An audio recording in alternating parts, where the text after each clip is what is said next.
When we return a sample from Mars, could we identify life in that sample? Can we go there and sustain ourselves without harming Mars if there's something on Mars that could be harmed? Hi, I'm Jim Green, Chief Scientist at NASA, and this is Gravity Assist. On this season of Gravity Assist, we're looking for life beyond Earth. I'm here with Dr. Lisa Pratt, and she's NASA's Planetary Protection Officer.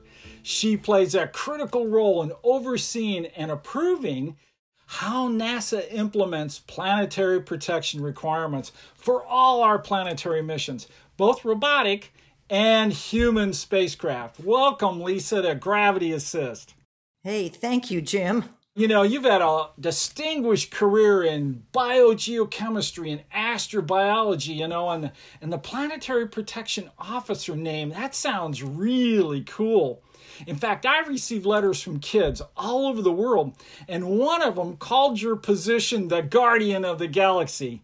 So I can't help but think that every time I talk to you. But let's start with the basics. What is planetary protection? Jim, I wish I could tell you that I was in fact the guardian of the galaxy, but the reality is a little more mundane.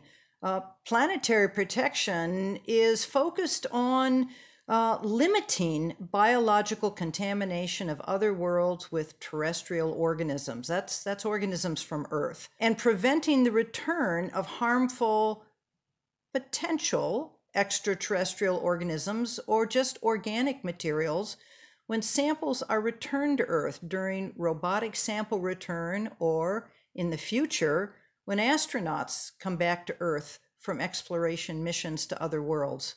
We send things all over the place, and the next big mission is, of course, Perseverance, and it's going to Mars. And so when NASA wants to send a new rover to Mars, what do you do?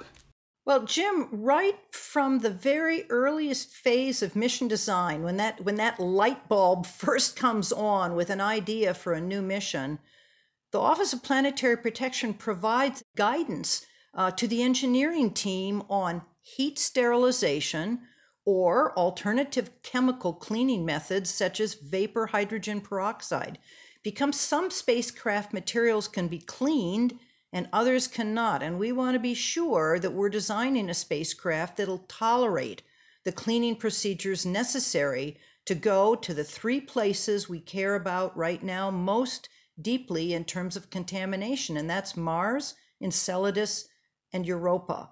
And when we have a mission that's being assembled for one of those locations, then there's actually an independent auditor from our office that travels to all the facilities where parts like solar panels or parachutes are being manufactured, and we take samples to determine the level of biological cleanliness.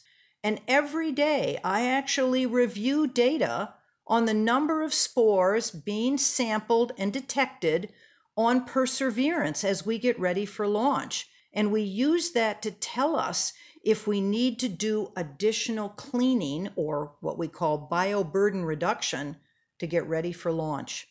So Lisa, what is a spore exactly? Is it biologically made up of many different things? A spore is a tiny microscopic resting cell that only certain types of bacteria can make.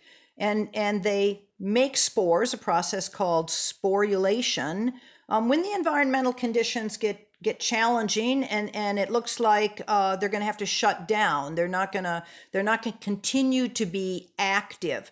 But in the process of making that spore, that single cell entity, they wrap it in layers of highly resistant biopolymers. They seal it off, and thereby they create the possibility of that spore later breaking open and turning back into a viable organism that can replicate and grow. So the reason and this goes back to Viking, it's really the Viking planetary protection biologists that thought this through and said, of all of the entities known on Earth that are biological, the only thing we think that could get on a spacecraft, not be seen in an inspection, and stay viable would be a hardy spore. So we don't even monitor all of the spores, which you would be monitoring if you were making medical devices, like implants and things like that. For us, we actually, we take a wipe of a spacecraft surface, or we take a tiny little swab that looks like a slightly large Q-tip, and then we heat shock that sample to kill the wimpy organisms, because we only want to know how much contamination is there that could survive the journey, launch, travel, cruise stage, and the landing and the exposure to another planet. Those are the NASA standard assay, the NSA spores. There are international guidelines for spore cleanliness, and the total mission requirement for all spacecraft elements impacting Mars is 500,000 spores, including the rover, aeroshell, descent stage, and parachute. That sounds like a lot, but the requirement is less than 300 spores per square meter of exposed rover surface. Spores are tiny, barely visible with a light microscope. So 300 spores per square meter can be scaled up and visualized as just 28 tennis balls on an entire football field. That's thousands of times less than what our spacecraft would carry if we didn't build them in a clean room facility, if we didn't constantly wipe them with cleaning fluids specific to biological cleanliness, like 70% isopropyl alcohol, which is what we all now read the labels on our hand sanitizer under the current pandemic to make sure that we're using at least 70%. It's just what we use on spacecraft. Well, what's riding with Percy, and I like that nickname, Percy. I do too. But what's riding with Percy is the Ingenuity helicopter.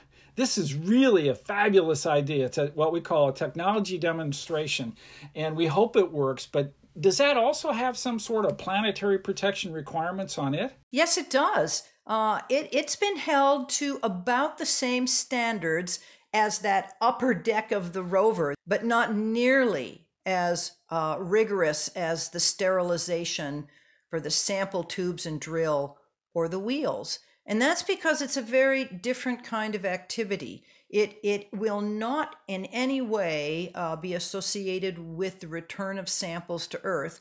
So part of what we're doing with the tubes and the drill is we're not just worrying about what we take to Mars, that's forward contamination. We're very concerned about what might come back in those samples. That's backward planetary protection. And backward planetary protection ensures that we do not bring something harmful and release it into the terrestrial environment. Well, I think I have one of these samples and a sample tube right here with me. So when I was out at JPL not too long ago and I went into the lab where they were testing the core, I was able to walk out with one of the cores. So they had just, took this, they just took this circular tube that has a cutting mechanism that cuts into the rock and then creates this core. Then they break it off, and then that is put into a sample tube. And that's what these the sample tube looks like. And as you say, these have to be cleaned really well. There are places on Mars I would dearly love to be able to really interrogate. And one of those places is what we believe, we call them reoccurring slope lineae. This is these long lines of dark material that appear every summer. We now know that many of them, maybe not all of them, but many of them actually could be briny water. What would it take for a rover, in planetary protection example, to be able to go over and look at that a potential water streak coming out of a crater? Jim, that's a really good question, and one that I think the Perseverance rover drilling, caching, assembly prepares us to do, because we have been successful in sterilizing at a high temperature for many, many hours in a way that would meet the requirement for going into a place where we might encounter a liquid water environment. So I actually think that what we're learning from this mission to prepare for sample return is going to put us in a good place to actually design a mission where we're gonna reach towards and in some way sample one of these recurring slope lineae, which I usually just call RSLs, because if I don't, it's a tongue twister. And I also think that what we're learning with the rock drilling system on Perseverance is how we might clean a drilling system that would melt drill into ground ice, or rotary drill into an ice cap. So Curiosity landed in August of 2012, and so it's been there many years in that environment. Do we expect many spores to have survived on its surfaces? Jim, even if the physical entity is there, because again, it's made out of very resilient biopolymers, it's extremely unlikely that that spore is viable. And that's what matters here. What matters is that an organism can come back to life, grow and replicate and spread. And my feeling is, and I'd love it if we had the opportunity to think this through. My guess is that the Curiosity rover is now clean enough that if it were to encounter an RSL or something interesting to explore, that it would be clean enough that we as an international community, because we would probably discuss this through COSPAR, the Committee on Space Exploration, for which you are NASA's representative to the Planetary Protection Panel. Sure. I think we would conclude that that spacecraft is now as clean or even cleaner than what we could ever accomplish on Earth, and get it to the launch pad and get it on its way. Yeah, for all the research that we have done, that really makes sense to me too. Well, big discussions are going on at NASA on how we're going to send humans to Mars. What do we have to do to protect Mars and protect the humans that are there? We need to get a lot smarter than we are right now, and that's what we're going to do at the moon.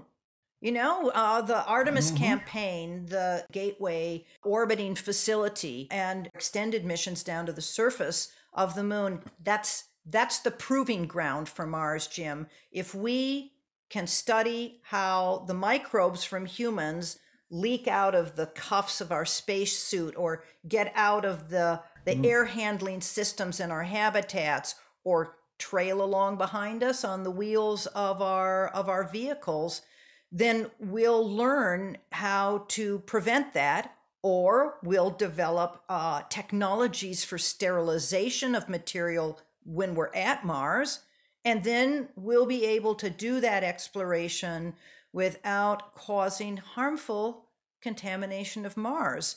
And I say that because we don't know right now. We don't have the data we need to understand whether or not there's indigenous Martian life. We're pretty sure there's nothing at the surface, because we've been looking from orbit, we've been looking from rovers, we've been looking from platforms. We don't see anything with the characteristics of life as we know it on Earth. But subsurface, if it was ever there and it evolved and adapted, then I think it's quite possible it retreated into the subsurface, where we believe there is, to the present day, liquid water below the ice table. And we certainly do not want to do something that would contaminate or compete with a potential Martian life form before we've had a chance to study it and understand it. It would be our first, our first contact. And that's a, right. that's a one time only, don't mess it up kind of, kind of event in exploration. It would be. It would be. Well, I'm gonna speculate, but I'm gonna think about a potential future, and that is, let's say we find life on Mars. Is it possible that we could, and it's below the surface, it's subsurface, maybe living in the aquifers where there's water, and there's a lot of possibilities for that because we have an enormous amount of life below our feet too, on this planet. Do you think we could get to the point where humans and these Martians could coexist, and what would that look like?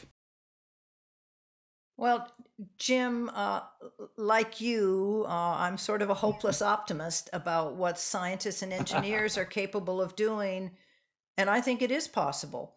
But I think we need to understand it and be aware of how we would biobarrier or very carefully control our waste and our agriculture. Because if we're gonna be up there for extended periods of time, we need to be able to grow our own food, and that's a very different microbiome from just the the human body, which we know has a signature.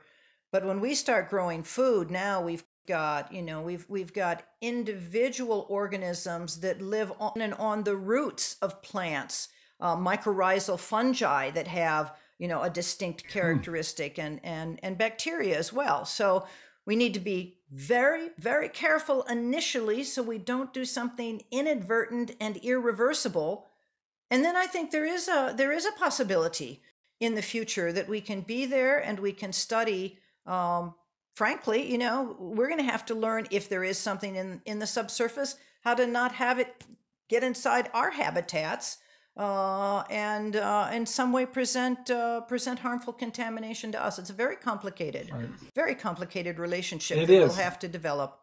But again, in the same way that the moon is the proving ground for Mars, I think Mars is the proving ground for the extraordinary icy worlds that are out there around Saturn and Jupiter. Let's make sure we know what we're doing in a very dry, hostile, cold terrestrial planet before we go to an icy moon.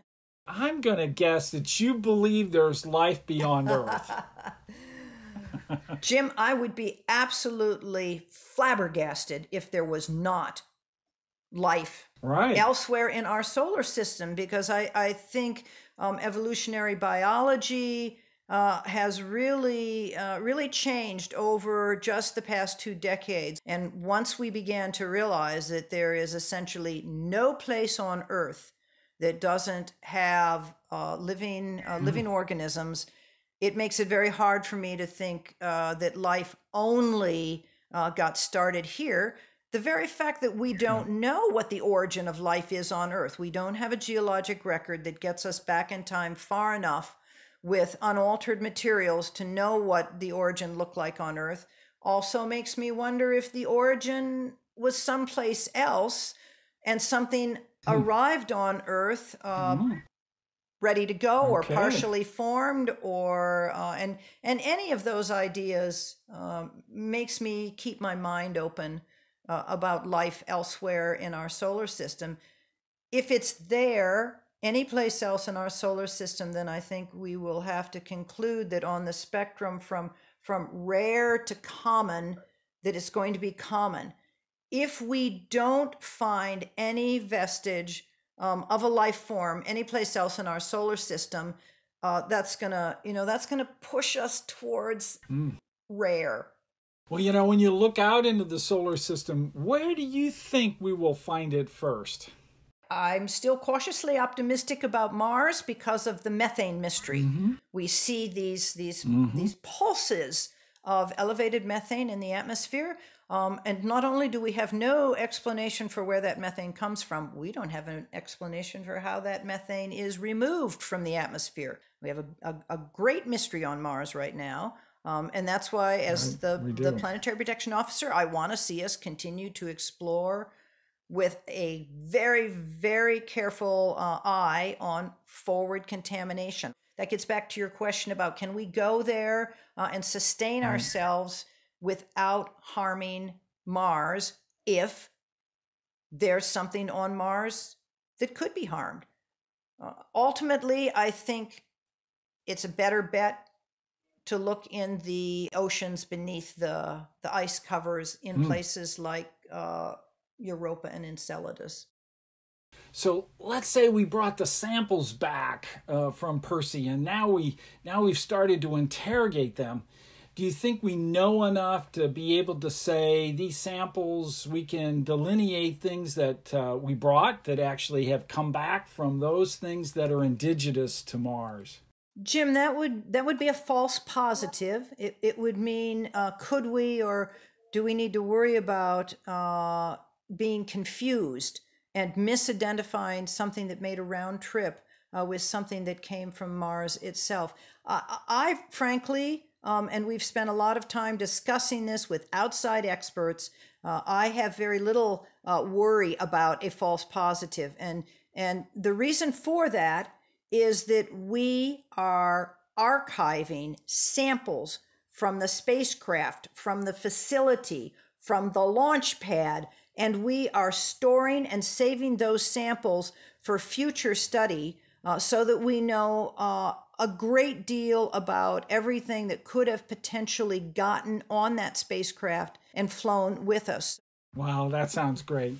Well, Lisa, I always like to ask my guests to tell me what was that event or person, place, or thing that happened to them that got them so excited about being the scientists they are today.